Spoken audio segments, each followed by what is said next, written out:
Hello, welcome to my first adventure in meat curing. There have been a lot of helpful people on YouTube. I was doing a 21-day cleanse, and so I watched a whole bunch of videos on meat curing, dry aging and wet aging, that sort of thing. So kind of a crazy lot of self-torture, but go figure. Okay, so the first thing we need to talk about is the salt, because I think this is a really important part of it. It's used to help preserve the meat and keep us all from getting sick when we eat it. I think the best place to start with that is Jacob Burton from Stella Culinary. Actually has a wonderful video called The Difference Between Sodium Nitrite, Nitrate, and Pink Curing Salt.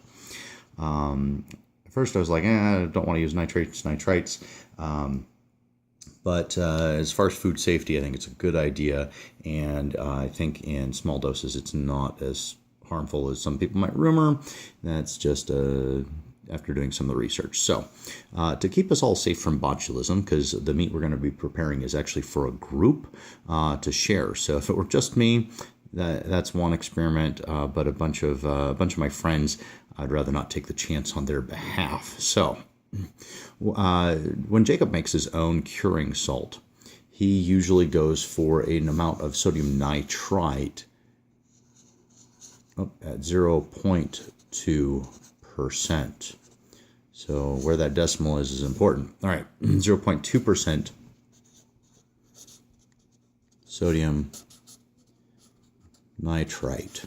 Okay, so the sodium nitrite actually is the key for preventing botulism. It also helps maintain the color of the meat with more of a red or pink hue, and so it makes it look a little more appealing, especially after it's been aged for a longer period of time. If that's your first experience seeing that and watching some of these YouTube videos, I was like, really? They're going to eat that? That's a little bit crazy. Most people would have thrown that out. So in this, I think preserving the color will also make it a little bit more friendly. So the other important thing that you should know is nitrates are also often used. So like celery juice that's been dehydrated to create celery powder is often used to treat uncured bacon. There's my air quotes. So they take the nitrates and they take something like lactic acid to break down the nitrate and convert it into nitrite, because the nitrites kill the bacteria. The nitrates do not kill botulism, but the nitrates act as a slow release or time release mechanism for more nitrites, so that as the meat breaks down and lactic acid in the muscles breaks down some of the connective tissue, this is as I understand it, then it also breaks down the nitrate into sodium nitrite, and that will provide an ongoing protection against botulism. So the sodium nitrate is used when you are going to have a long cure, 6 months or more, something like salami, etc. So pink curing salt is simply salt that is table salt, right? Sodium chloride that is mixed with sodium nitrite. Okay, so pink curing salt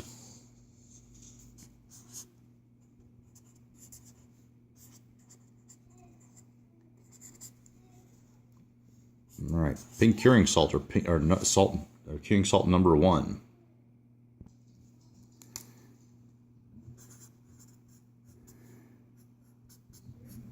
All right, so pink curing salt number 1 is basically table salt.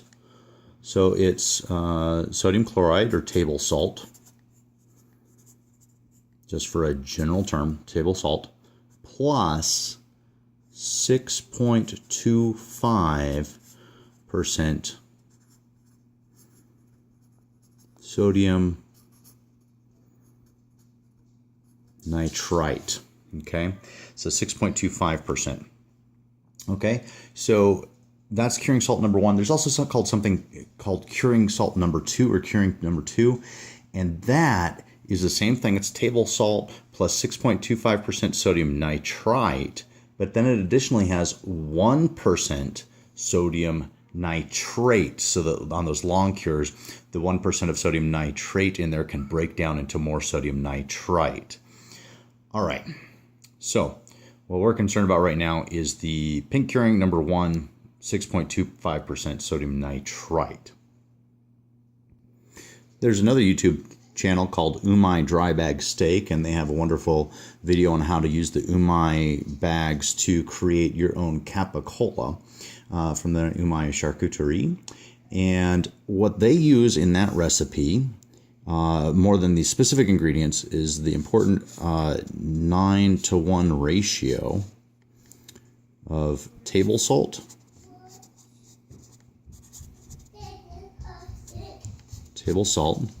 to the curing number 1, okay? Or I think in their video they use curing number 2, right? But the curing 1 or curing 2, this 9-to-1 ratio, here's the important part, equals 0.625% sodium nitrite. Okay, my son has decided he's ready to come help with the video, so he's here in the background. Are you excited? Yeah. Yeah, I'm glad. I pooped. Oh yeah, and you get to know that Orion pooped, so congratulations on that. Okay, so the Umai Dry Bag, for their recipe for capicola, they're using basically a sodium nitrite at 0.625%. Jacob Burton from StellaCulinary.com, he makes his own curing salt, universal curing salt, and brings it down to a 0.2% of sodium nitrite. So basically the amount of sodium nitrites, lots of help here, the amount of sodium nitrite that we want to shoot for in our recipe is going to be somewhere between this 0.2% and the 0.625% as far as the amount of nitrites, so we get an effective amount, but we don't overwhelm anybody with nitrates and nitrites. It's interesting how actually sodium nitrite is created in your body and amounts are needed for proper function, and they've actually found nitrites can in appropriate amounts can actually lower blood pressure, help with cholesterol, lots of interesting things. Anyway, so good for cardiovascular health. So the next question we have to answer, now that we know the ratio in whatever salt mix we're using, we want about a 0.6 to a 0.2% of sodium nitrite present to help make sure we keep botulism away, right? So next question is, now that we know the ratio in the salt, the question is how much salt do we want to use for curing our meat? In this case, we're using beef. But let's start with Paul B 443. He has a wonderful video called Making Capicola. Not included in the title is that it's with his Italian mother. And so she's doing it old school way and how she knows it. And she keeps saying, I don't like it too salty. A lot of people make it too salty. I don't like it too salty. And so what she goes with is, for salt, 4 ounces for 9 pounds of meat. Okay, 4 ounces of salt for 9 pounds of meat. And in this case, she's working with pork, and some people do like pork a little saltier. And so if we do the math on this, it ends up being about 113 grams of salt per 9 pounds of meat, or 12.5 grams of salt per 1 pound of meat. Okay, so 12.5 grams of salt to 1 pound of meat. And that, for her, keeps it from being too salty. The other important thing is, with making capicola, she clearly also explains how coating the meat in the salt and then leaving it in the refrigerator for 3 days allows the salt to draw the moisture out of the meat, and then also allows time for the meat to soak that salt back in. And that's key, because what we're going to do is we're going to use that salt to draw it out, but we're also going to put our other herbs and seasonings in there so that when the meat soaks that all those juices back up, all that water back up into it, It also brings with it all of the flavors and herbs that we have put in there with it, so that the meat is permeated with all of those herbs. And then from there, that's where we're potentially going to deviate a little bit from making capicola. So when it comes to dry aging steak, Tom's Test Kitchen has a video called the Quick Age Steak Method. And so it's really interesting to me that what they're doing in that is the same process as a capicola. And they're using salt and, in that case, a little bit of sugar as well in a fish sauce to basically pull the moisture out of the steak and then allow the moisture to re-penetrate and re-enter the steak, carrying some of the salt, etc. And then they are transferring it out and dry aging it like you would a capicola, but they're only dry aging it for about 3 more days in the fridge before then they turn and they eat, they grill it up and they cook their steak. And in this case, they're using beef. Now, when he starts out in his video, somebody else had written in and said it was really way too salty. So he double checked the directions and the person was using too much of the fish sauce. So when you're doing this quick age steak method, what you're doing is 1.5 tablespoons of fish sauce, okay?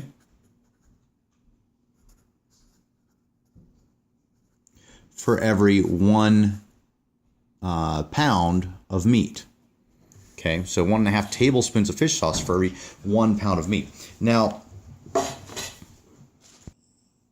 what they use in Tom's Test Kitchen there is actually the Three Crabs fish sauce.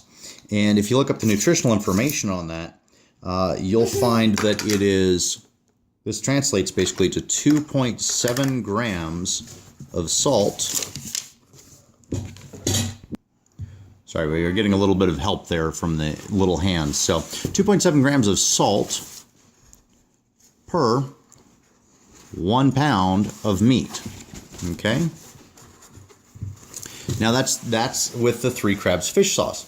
And that's all they're doing is you're just simply putting in 1.5 tablespoons of fish sauce in with 1 pound of meat. Now, the Three Crabs has MSG hidden in it as, I believe it's soy protein isolate. Okay, in the Three Crabs fish sauce, there is also 3 grams of sugar per every 1 pound of meat when you're using this ratio, right? And then, of course, the MSG and the anchovy in there, and I don't know if the anchovy helps break down some of the connective tissue, like aging a steak for 21 days, or if that has much effect. Sorry, we have a little technical help here. Yeah, Ryan making it really big. Good job. So, Orion is busy helping us here in the background, so yay. All right. So the Three Crabs, when you're doing that, per pound of meat, you end up with 2.7 grams of salt and 3 grams of sugar. Now, to make sure we use our curing salt with the appropriate ratios, we want to make sure that when we mix it, we're doing it by weight and not by teaspoon or tablespoon measurements, because the curing salt on its grind will be a different weight than a kosher salt versus a pickling salt versus a grind for a table salt. So we want to make sure that we're mixing our ratio in percentages by weight, not by volume. So our 1.5 tablespoons of fish sauce is 2.7 grams of salt. Roughly, this would equate to approximately 1/2 teaspoon of salt for every pound of meat, and approximately 1/4 tablespoon of sugar per pound of meat. But again, that varies depending on your grind of and how coarse the salt or how coarse the sugar are. So it's better to weigh it out by mass as opposed to doing it by volume. Okay. So when they did this over at Tom's Test Kitchen, he said it turned out great. It wasn't too salty. Just looking at another random fish sauce, and we do the math on that, another fish sauce puts us at about 2.4 grams of salt per pound, per single pound of meat. Okay, so and some fish sauces are lower sodium. Some fish sauces have no sugar in them. There's a big variety in that. So Tom's Test Kitchen, they said it worked out really well with the 3 crabs. There's that. Another one's in that 2.4 grams. So, and then when we compare that over here to 12.5 grams, and this is with a ham, this is with a capicola, and I don't think we're working with beef, and I don't think I want my beef to be this salty. I think this would be too salty. And we're going to leave it in there to penetrate a little longer than just 3 days because of the size of what we're working with. She's working with 3-pound chunks. We're working with an 8-pound and a 6-pound, basically. And so we're going to leave it a little longer. So I want to make sure our salt, when it penetrates in, doesn't make things too salty. So I believe a good target is going to be that 2.4 to 2.7 grams per pound of salt. I don't know why I can't write 1 lb while looking in the camera, but that's been a challenge. So it ends up being lb and then a 1 in the front and the end. So 2.4 to 2.7 grams of salt per pound. And if we're using sugar, I don't know, I think this seems a little bit high for my taste in that sugar-salt ratio. I don't really want it to be that sweet. A lot of different cures use sugar, such as when you're curing bacon, that sort of thing. I do like a little sweetness in my meat, but I prefer that more in a ham than in a beef. So now we've got our percentage of nitrites in there. We know about how much salt we're going to use per pound of meat. We'll decide on the sugar amount later, because this is the critical part, because we want to get our nitrites into the meat in a good way and not overpower the flavor of our meat. So when you have something like uncured bacon, it is officially uncured according to the FDA because they didn't add sodium nitrite or nitrate. What they did instead is they took, most often, a dried celery powder. So they take celery juice and they dehydrate it to create a celery powder, which is actually pretty high in nitrate. And then they break it down to create nitrite. And sometimes you end up with 10 or 20 or 100 times more nitrates than you would if it were added chemically. So they can be pretty high in it. I don't know the exact numbers on the various products. I haven't looked at it. I don't care to, frankly. But what I do like about it is that when you're using the plant, you can introduce a little nitrate, which helps with a bit of our food safety. But it also, in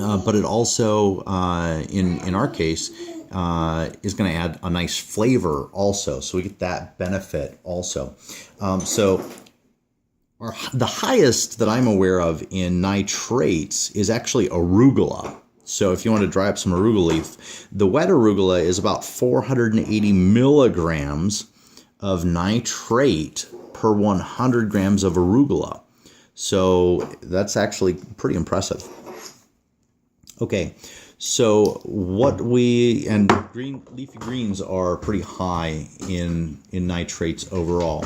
So just as an FYI, because we'll be using it later as we go, we do have, that is a coffee grinder. Good job, buddy. You're very smart. No, it doesn't go in there. Cilantro has 281 milligrams of nitrate per 100 grams of cilantro. Okay? So we're actually going to use a little bit of dried cilantro in our recipe, which is why I'm bringing this up, because we're actually getting a little nitrate in there as opposed to using the wet cure too. And then the other thing that we're going to be using is actually a celery seed. And I'm not sure about the nitrate quantity found in celery seed, but we're going to be using some of that for the sake of a little bit of nitrate, but more importantly, the flavor. Any roast base that you're speaking of usually has a little celery, carrot, onion, and some potato in with your roast, and you just can't go wrong with a little celery with the beef. So we're going for a delicious roast flavor to our steak here. We don't want to overpower the cilantro. And so then we're also, going to use coriander, which is cilantro seed. And so we're going to include some of that in there. I love the flavor of coriander, but being that it's in the cilantro family, the seed may not hold as much nitrate as the green leafy portion does, but we get a little more of the flavor, which I love, and then also potentially some nitrates in it that way that are natural and balanced through the plants that they're coming from. So this is going to help us out with our food safety while we're aging these, excuse me. Again, not sure about the amount of nitrate that we will actually have in here, because the point of these is the flavor, but we also have the added benefit. So I did want to mention that as far as the aging. Now, if you only age it for a short amount of time, these nitrates won't make a bit of difference, because it's the nitrites that they break down into that actually help protect against botulism. So with a quick age process, the nitrates won't make a darn bit of difference when it comes to food safety. At least that's my understanding. All right. Yummy. So one more time, I would just like to pass on a round of thanks for all of our fabulous people out there. Jacob Burton on his channel with StellaCulinary.com. Jacob Burton is the channel with his video explaining the difference between sodium nitrite, nitrate, and pink curing salt. It was a great summary out of all the videos I watched. That one just sort of hit spot on, and I like his low level of sodium nitrite. So. And then also really want to the Umai Dry Bag Steak channel. Some of their videos are great on aging a capicola. So Umai Charcuterie actually helping through their example of explaining this. They expect you to rely a little more on their recipe and their pre-done seasoning bags and all that. So they're trying to sell that, but it looks like they're fabulously flavored. So, hey, can't fault them for that, for doing all the hard work for you. I'm a bit of a do-it-yourselfer because I love learning. Okay, so they helped us out by clarifying the percentage here through their recipe. So Umai Dry Bag Steak, thanks for that. And then to Paul B. and his mother, she was awesome. She is teaching us her way, and it's kind of like following my grandmother in the kitchen. Oh, well, how much do you measure? And she's like, well, it's about this much. And, you know, she might be able to give you a good guess, and then you can weigh it out or measure it. So that was kind of a fun video to watch that way. It's a little bit slower moving because it's an Italian mom teaching him how to cook the capicola. And so just be aware of that, but also know she is just an endearing soul. And then Tom's Test Kitchen for that quick age steak method. I'm not sure where he picked it up, but the feedback and what he thought of it also kind of helped me gauge the amount of salt I think I want to do in this, because this is my first attempt at aging meat, and I'm doing it for a group of people. So I'm gathering information and I'm crossing my fingers and hoping it turns out great, right? So Tom's Test Kitchen for that. So those channels I want to say thank you to. And so that's about it. Moving on to the next step. We also probably want to take a moment and recognize a couple of other things that have been influential here in some of the decisions. So Joe's Butcher Shop is the channel. Okay, the YouTube channel is Joe's Butcher Shop, and he has dry aging versus wet aging. Okay.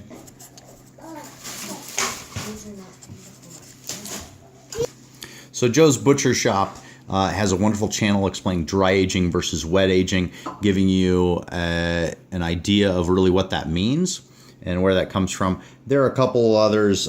Shamrock Foods has one explaining dry aging versus wet aging, where you get to see the wet aged steak in a bag. It's not too exciting, but there's that. Yep, Dada will take that. Thank you. And then we have a channel called Cuisine Insight, and they have a wonderful video called Ancient Cures Modern Chefs. and where they are actually butchering a half side of a pig. So they've got a half pig and they're butchering it, and they're taking the different pieces and they're going to turn it into prosciutto and capicola and sausages and bacon and just amazing things. And so really an informative video that was really wonderful about the different parts that got aged, and also the timing on the aging, so that they had meat all year round when they butchered a pig, and really using the entire animal. So it's less about the type of cure and seasoning you're doing and more about when is the cure going to be done so that you can eat and not have your family starve from having butchered that pig. So really amazing video if you're interested in meat curing at all. Okay, that does it for now. Bye.